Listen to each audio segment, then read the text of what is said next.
성도님들 먼저 죄송하다고 이렇게 말하고 싶습니다. 특히 여자 성도님들에게 죄송하다고 이렇게 먼저 얘기하고 설교하겠습니다. 왜 먼저 사과부터 하느냐? 첫 얘기부터 축구 얘기를 하겠습니다. 지금 가장 이슈가 되는 감독님 하면 누가 생각납니까? 박항서 감독입니다. 이분은 지금 베트남에서 지금 2017년 9월부터 지금 베트남 감독직을 맡고 있는데, 이분이 거기에 이제 베트남을 맡고 나서 엄청난 열풍을 일으켰습니다. 23세 축구 선수권 대회에서 준우승을 했고, 그리고 자카르타에서 열린 아시안 게임 4위를 했습니다. 그리고 스즈키컵 2018년도 우승을 했고, 이 스즈키컵은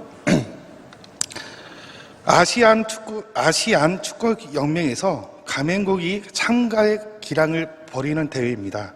즉 동남아 아시아 월드컵이라고 생각하시면 됩니다. 그러면 동남아에서 얼마나 큰 인기를 있는지 잘 알고 있을 겁니다. 거기서 우승을 했습니다. 그리고 얼마 전에 또 8강에 올라가는 그런 쾌거를 올렸습니다. 아시안컵에서 8강을 올렸습니다. 많은 언론들이 베트남이 축구가 약체로 평가를 받고 있는데 어떻게 이렇게 강한 축구팀이 될 수 있었는가, 설문조사 또 조사를 해봤는데 어떻게 조직적인 팀이 되었는가라고 하면서 박항서 감독의 리더십을 뽑았다고 합니다. 이 박항서 감독의 리더십은 다른 사람들의 감독과 달리 권위 있는, 즉 말만 하고 지시하고 야 이렇게 해 하면 선수들이 움직여야 되는데, 그렇게 하지 않고 낮아지는 리더십으로 그들에게 먼저 다가가고 이마에 뽀뽀해주고, 잘하면 볼에 뽀뽀해주고 안아주고, 이렇게 리더십을 발휘하니까 선수들과의 관계가 더욱 좋아졌다고 이렇게 얘기합니다. 그리고 스태프들을 다 불러서 지금 대표팀이 있는 사람을 다 조사하고, 거기 베트남에 있는 그 선수들을 다 일일이 조사를 해서 자기에게 맞는 플레이, 장점과 단점을 조사하고 그들의 플레이를 하나하나 조사를 해보니까 그들이 이 사람하고 같이 해도 되겠다라고 한 명씩 뽑은 게 지금 대표팀이라고 합니다. 그리고 그들의 장점과 그들의 플레이를 다 보면서 어떻게 퍼즐을 맞출 것인가, 축구의 11명을 그 퍼즐로 이제 생각하시면 센터포트, 공격수를 누가 하고 미드필더, 수비수, 골키퍼를 누가 할 것인가 계속해서 퍼즐을 맞히고 다시 흐트러 놓고 맞히고 한 게 지금 베스트 11이 나왔습니다. 지금 뛰는 선수들이 바로 베스트 11입니다. 그들이 연습을 하고 조직적으로 움직이다 보니까 11명이 꼭 한 명의 선수가 움직이는 것처럼 그렇게 그들의 플레이가 나타났다는 것입니다. 즉 감독과 이야기를 자주 하고 그 이야기를 통해서 선수들은 그 감독의 말을 수긍하면서 플레이를 하다 보니까 공이 중앙선 넘어가게 되면 모든 선수들이 올라가고, 공이 수비수 골키퍼의 근처에 공이 가게 되면 그들이 다 같이 한 몸이 되는 것처럼 움직이다 보니까 그렇게 강해졌다라고 이렇게 평가를 합니다. 한 사람 한 사람 중요합니다. 각 사람의 선수 이야기하는 것들 중요합니다. 축구에선 가장 중요한 것은 뭡니까? 팀워크입니다. 성도님들, 축구는 11명이 뛰는 것입니다. 정해져 있습니다. 그들의 플레이는 어떻게 뛰어야 되고 어떻게 멈춰야 되고 어떻게 공을 뺏어야 되는지 정해져 있습니다. 그런데 마음대로 축구하게 되면은 그 축구팀은 절대 상대팀을 이길 수 없습니다. 11명이 꼭 한 명이 뛰는 것처럼 플레이를 하게 되면 그 팀은 지고 싶어도 질 수가 없습니다. 제가 요즘 즐겨보는 TV 프로그램 하나가 있는데 그것이 무엇이냐? 뭉치면 찬다라는 것입니다. 프로그램 이름이 뭉치면 찬다. 이것은 굉장히 재밌고 저에게 엄청난 큰 사건을 일으켰습니다. 그 시간대만 되면 TV 앞에 있으니까. 왜 그러냐? 내용은 간단합니다. 예전에 각 레전드 많이 들어보셨죠? 각 스포츠의 레전드인 사람들을 다 불러서 사회인 축구팀과 축구 경기를 하는 것입니다. 자, 여러분들 90년대 농구하면 누가 생각나죠? 그렇죠. 허재가 생각나죠. 마라톤 하면 누가 생각납니까? 이봉주 누가 하셨습니까? 네, 맞습니다. 이봉주 선수가 거기에는 나옵니다. 씨름하면 이 선수죠. 이만기죠. 이만기 씨도 나옵니다. 꼬마 레슬링 선수 신건호, 야구 선수 얼마 전에 은퇴했던 양준혁, 격투기 하면 김동현 선수가 생각나죠. 그리고 그 사람, 레전드인 사람들이 모여서 축구 경기를 합니다. 감독은 테리우스 안정환 감독이 맡고 있습니다. 그들의 재능대로 축구하다 보니까 이봉주는 공 근처에 항상 이봉주 씨가 있습니다. 골키퍼에게 공을 가두려 이봉주 씨는 뛰어갑니다. 그 선수, 그 분이 얘기하는 게 자기는 24kg 이후에 몸이 풀린다고 합니다. 너무 웃기지 않습니까? 마음대로 플레이합니다. 수비수에게 공을 가면 이봉주는 공을 따라갑니다. 신건호 선수도 공을 따라갑니다. 나머지 선수들은 하프라인 넘어오지 않고 수비수 그 골키퍼 라인에 있으면서 이만기 씨는 신건호에게만 야 똑바로 뛰어 똑바로 뛰어 이렇게 하는 장면이 너무나도 재미있어서 그들은 축구 경기를 하고 있지만 꼭 공놀이를 하는 것처럼 그렇게 보이는 것입니다. 축구는 절대 각자가 따로 놀아서는 안 됩니다. 하나의 팀으로 하나의 포지션을 해서 자신의 맡은 것을 다할 때에 그 축구 경기는 이길 수 있다는 것입니다. 협력을 잘해야 됩니다. 팀워크를 다른 말로 하면 연합입니다. 연합을 잘해야 됩니다. 기독교적으로 이야기하면 공동체성입니다. 혼자가 아니라 둘이 아니라 100명이 아니라 1000명이 아니라 다양한 것들이 하나가 되는 것이 바로 연합입니다. 연합을 국어 사전으로 또 네이버 사전으로 찾아보니까 2가지의 이상을 사물이 서로 합동하여 하나의 조직체를 만든다라고 이렇게 설명하고 있습니다. 혼자가 아니라 둘, 100, 1000 이것들이 다양한 것들이 하나가 될 때 연합이 된다는 것입니다. 성도님들, 하나가 되는 것이 얼마나 중요한 것입니까? 요한복음 17장 21절 22절에 보게 되면은 예수님께서 대제사장 기도를 드릴 때에 이런 기도를 합니다. 아버지여, 아버지께서 내 안에 내가 아버지 안에 있는 것 같이 그들도 다 하나가 되어 우리 안에 있게 하사 세상으로 아버지께 나를 보내신 것을 믿게 하옵소서. 내게 주신 영광을 내가 그들에게 주었사오니 이는 우리가 하나가 된 것 같이 그들도 하나가 되게 하려 함이니이다. 아멘. 예수님은 하나가 되게 해달라고 기도를 했습니다.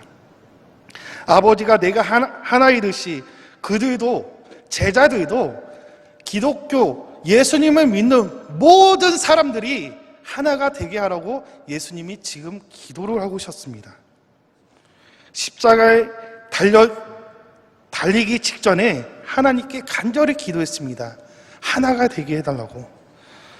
연합하는 것이 매우 중요합니다. 오늘 본문은 교회를 사람의 몸으로 비유하고 있습니다.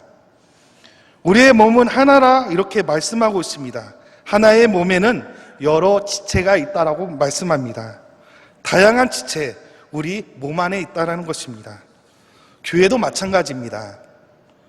교회는 하나인데 하나의 교회 안에 굉장히 다양한 성도님들이 모여 있다고 이렇게 얘기하고 있습니다. 우리 교회, 우리 시흥교회 예배 드리는 인원이 제가 밖에서 보면은 1200명 조금 넘습니다. 그리고 이제 3부 예배 때 영화부실에 가게 되면은 부부들이 한 아이를 두고 예배를 참석하는데 올라오지 못하고 그 자리에서 예배를 드리시는 포함하게 되면은 한 1,300명 정도 되지 않을까라는 생각이 있습니다. 시온교회라고 하는 하나의 몸 안에 다양한 많은 지체가 있고 이 안에 예배를 드리고 있다고 합니다. 성경은 신앙 공동체에 많은 지체가 있는 것을 문제 삼지 않습니다. 성경에 관심을 갖는 것은 다양한 지체가 어디에 집중하고 있는가, 이것이 관심을 갖고 있습니다. 에베소에는 교회의 머리는 예수 그리스도라고 말씀합니다. 우리의 몸이 머리의 지배를 받지 않으면 온몸이 따로 놉니다. 그와 마찬가지로 예수 그리스도의 몸인 교회에 속해 있는 수많은 성도들이 어디에 집중하고 있는지 중요하다는 것입니다. 머리가 되신 예수 그리스도에 집중하고 있는가, 아니면 내가 지금 세상 가운데에 연합하고 있는가, 한번 우리가 스스로 돌아봤으면 좋겠습니다. 예수 그리스도의 몸인 교회에 속해 있는 수많은 성도들이 지금 우리가 예수님께 집중할 때입니다.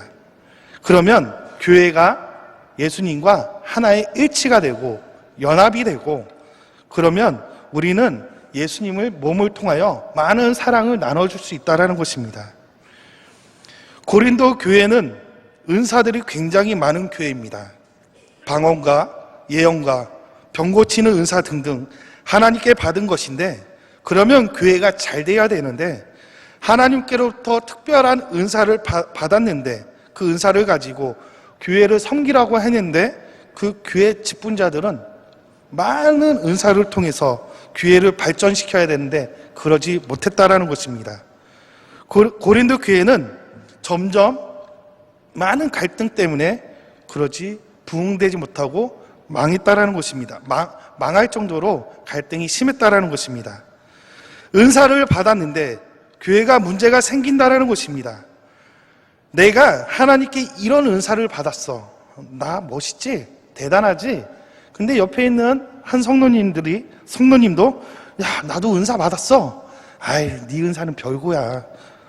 너 별 이상해. 하지 마. 은사 내게 더 괜찮아. 이렇게 할 정도로 지금 갈등이 일어났다라는 것입니다. 은사를 받으면 교회가 하나가 되고 교회의 공동체가 하나가 되고 연합되어야 되는데 오히려 그 반대, 은사 때문에 교회가 갈등이 일어났다는 것입니다. 어떤 일입니까? 바로 21장의 그 말씀을 하고 있습니다. 눈이 손더러 내가 너를 쓸데없다 하거나 또한 머리가 발더러 내가 너를 쓸데없다 하지 못하리라. 아멘. 눈이 손에게 말합니다. 너는 쓸데없어. 이렇게 말하지 못하고 머리가 발에게 너에게 너 쓸데가 없다라고 할 수가 없다라고 바울이 말합니다. 각각의 지체일 뿐인데 어느 한 지체가 무슨 자격으로 무슨 권한으로 너 쓸데없어, 너 필요 없어, 너 자격 미달이야 이렇게 할 수 없다라는 것입니다. 이것은 잘못됐다라고 이렇게 얘기합니다. 교회 안에서 은사 받으면 좋고 직분을 받으면 좋은데 그 은사 받은 것 때문에 그 직분 받은 것 때문에 스스로 우월하다 할 수 없다라는 것입니다. 다른 사람을 업신이 여기지 말고 얕잡아 보지 말고, 그런데 고린도 교회에는 그렇게 업신이 여기거나 얕잡아 봤다라는 것입니다. 성도님들, 시흥교회 주인은 누구이십니까? 바로 예수 그리스도입니다. 우리는 모든 지체입니다. 그 지체는 각각 역할이 다를 뿐이지 어느 지체가 더 우월하다 할 수 없습니다. 무슨 이유든지 우리는 우월하다, 나는 내가 더 평가가 높다 이렇게 할 수 없다라는 것입니다. 또한 다른 지체들을 함부로 여겨서는 안 된다는 것입니다. 이것은 말하는 사람에게 주신 권면이고 그 다음은 듣는 사람들을 잘 생각해 보시기 바랍니다. 어떤 지체가 나에게 야, 너 쓸데없어, 가, 이렇게 말했다고 한번 가정을 해보겠습니다. 어떻게 반응하시겠습니까? 이런 말을 들었다고 내가 정말 쓸데없나? 울면서 한탄하시겠습니까? 아니면 내가 쓸데없다고 하면서 싸우시겠습니까? 둘 다 안 됩니다. 누가 나에게 이런 말을 했다고 해서 네가 무슨 권한으로 나에게 그런 말을 해? 너도 지체고 나도 지체인데 그렇게 생각하시라고 권면하고 있습니다. 서로 맡은 역할은 다른데 당신이 무슨 권한으로 그렇게 말을 합니까? 당신이 예수님입니까? 그렇게 생각을 하면서 웃으면서 넘기는 것입니다. 왜 그러냐? 우리는 똑같은 지체이기 때문입니다. 그런 말을 해서도 안 되고 들어서도 안 되는데 그것 때문에 상처받고 교회 떠나시지 마시기 바랍니다. 성도님들, 은사 주신 분은 누구십니까? 하나님입니다. 하나님이 주셨는데 내가 울어야 할 필요가 없습니다. 내가 좋다고 할 수가 없습니다. 내 안에 나오는 것은, 내 안에 스스로 나오는 것은 우월할 수 있을 텐데 교회 안에서 하나님이 주신 직분, 은사, 교회 안에서 장점, 우리가 자랑할 만한 것들이 못 된다는 것입니다. 이것을 가지고 공동체의 연합과 일치를 이루어야 하는데 공동체를 시끄럽게 하고 다른 사람들에게 상처를 주면 그것은 공동체의 일치, 연합이 될 수가 없습니다. 그러면 어떻게 하면 신앙의 공동체가 연합과 일치를 이룰 수 있을까요? 성경에서 말하는 것은 성령의 다스림을 받으라는 것입니다. 성령의 다스림은 곧 예수님의 다스림이고 성령의 다스림은 곧 하나님의 다스림입니다. 그래서 성령이 우리 안에 오셨다는 것은 하나님 오신 것이고 예수 그리스도가 내 안에 있다는 것입니다. 예수님이 오셔서 이 말씀을 하십니다. 내가 세상에 온 것은 의인을 부르는 것이 아니라 죄인을 부르러 왔다라고 말씀하셨습니다.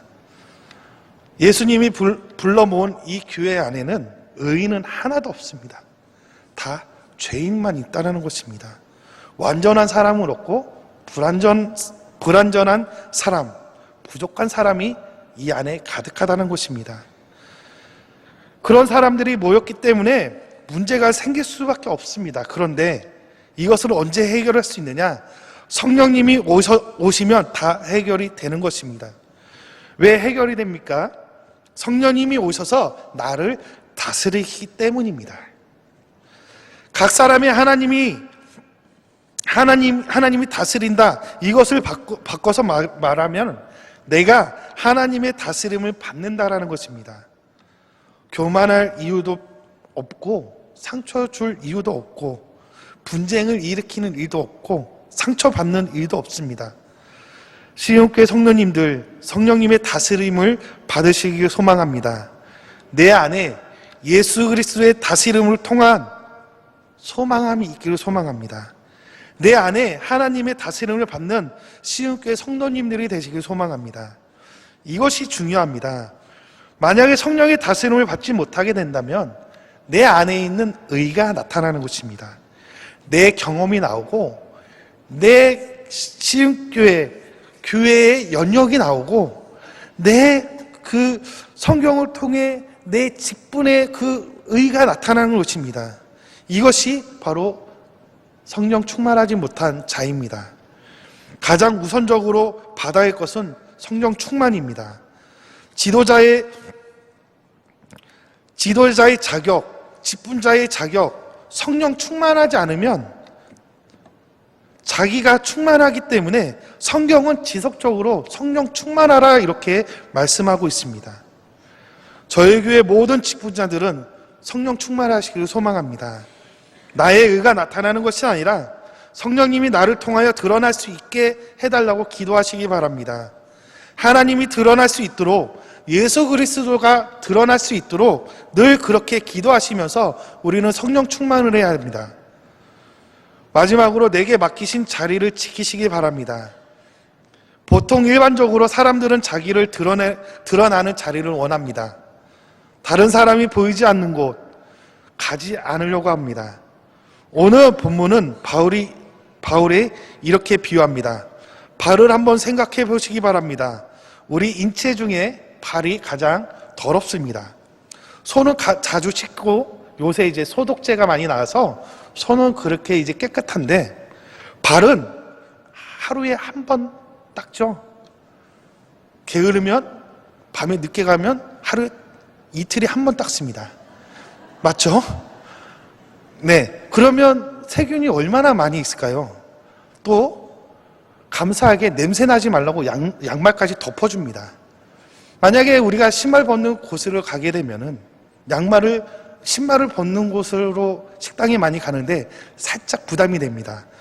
냄새나 나니까. 그런데 그 발더러, 야, 너 얼굴에 가 있을래? 이렇게 할 수 없다라는 것입니다. 너 배꼽에 있을래? 그렇게 할 수 없다라는 것입니다. 이상하니까. 오늘 바울을 뭐라고 합니까? 다 사도이겠느냐? 다 선지자이겠느냐? 눈이 이쁜 사람들이 많이 있습니다. 사람 볼 때에 눈부터 보죠. 그 사람의 눈만 봐도 눈이 이쁘다. 참 눈이 이쁘네 라고 하면서 눈에 발이 있으면 어떻습니까? 이상하죠. 우리의 몸에 눈만 있으면 되겠습니까? 손만 있으면 되겠습니까? 코만 있으면 되겠습니까? 아니라는 것입니다. 눈도 있어야 되고 귀도 있어야 되고 입술이 있어야 되고 코도 있어야 되고 심지어 손톱, 발톱 다 있어야 된다는 것입니다. 그러면 코는 코의 자리에 있어야 되는데 코가 만약에 이마에 있다면 인사하면서 냄새는 맡습니다. 안녕하세요. 냄새가 좋네요. 이런 식으로 인사하거나 냄새를 맡는다는 것입니다. 거기에 가서 있어야 됩니다. 코의 자리는 코의 자리에 있어야 되고 귀의 자리는 귀의 자리에 있어야 되는 것입니다. 사랑하는 성도님들, 우리 모두 귀한 지체들입니다. 한 분 한 분 다 소중합니다. 한 몸을 이루는 것이 다 연결되어 있어야 된다는 것입니다. 우리가 연결되어 있다는 것은 우리가 다 하나가 됐다는 것입니다. 26절입니다. 만일 한 지체가 고통을 받으면 모든 지체가 함께 고통을 받고 한 지체가 영광을 얻으면 모든 지체가 함께 즐거워하느니라. 아멘. 이것은 바로 연결입니다. 아프냐? 나도 아프다. 이 드라마 보신 적 있나요? 다모라는 정말 유명한 대사인데, 성도님 아프십니까? 저도 아픕니다. 이것이 연결입니다. 아픕니까? 쌤통이야. 쟤 고소해. 이거는 연결이 되는 것이 아닙니다. 누가 좋은 일이 생기면 나도 좋아. 너의 그 소식 때문에 나도 행복해. 이것은 연결이 되어 있는 것입니다. 좋은 일이 생겼다고 배 아파. 이것은 연결이 되지 않았습니다. 누가 좋은 일이 있으면 내가 배 아파. 이것은 미성숙한 사람입니다. 오늘 성경은 우리에게 뭐라고 합니까? 모두가 연결되어라 라고 말씀합니다. 하나가 되어라, 연합하여라, 일치하여라, 이렇게 얘기합니다. 한 번쯤은 경험 다 해봤을 거라고 생각합니다. 새끼발가락, 엄지발가락 문틈에 껴보셔가지고 굉장히 아프신 분들 있으시죠? 새끼손가락, 엄지손가락 아니라 손가락에 한 번쯤은 다쳐보신 적 있죠? 손가락이나 새끼발가락, 엄지발가락이 아픈데 온몸이 다 아픕니다. 이것은 연결이 되었다는 것입니다. 만약 새끼발가락이 다쳤는데 거기만 아프고 나머지 아프지 않는다. 그러면 새끼발가락은 아마 잘려 나갔을 거라고 생각합니다. 그것은 연합이 아니라 분리입니다. 신육교회 성도님들, 한 분이 아프시면 다 아프시기 바랍니다. 한 분이 즐거우면 그 그 한 분 때문에 즐거워하시기 바랍니다. 그것이 연합이고 하나고 연결입니다. 에베소서 4장 3절 말씀 읽고 설교를 마치겠습니다. 평안에 매는 줄로 성령이 하나가 되게 하신 것을 힘써 지키라. 아멘. 시흥교회 성도님들 연결되고 연합되고 하나가 되고 일치하시는 시흥교회 성도님들이 되시길 소망합니다. 기도하시겠습니다. 사랑의 하나님 아버지 감사합니다. 오늘 사도 바울께서는 우리에게 연합되라고 하였습니다. 일치하라고 하였습니다. 연결되라고 하였습니다. 우리 마음 가운데 의가 나타나는 것이 아니라 교회 안에 예수 그리스도 성령님을 다스림을 받아 예수 그리스도의 다스림을 받아 하나님의 다스림을 받아 우리가 연합하고 일치하고 연결될 수 있는 시흥교회 성도님들이 될 수 있도록 하나님 함께해 주시옵소서. 예수님의 이름으로 기도합니다. 아멘.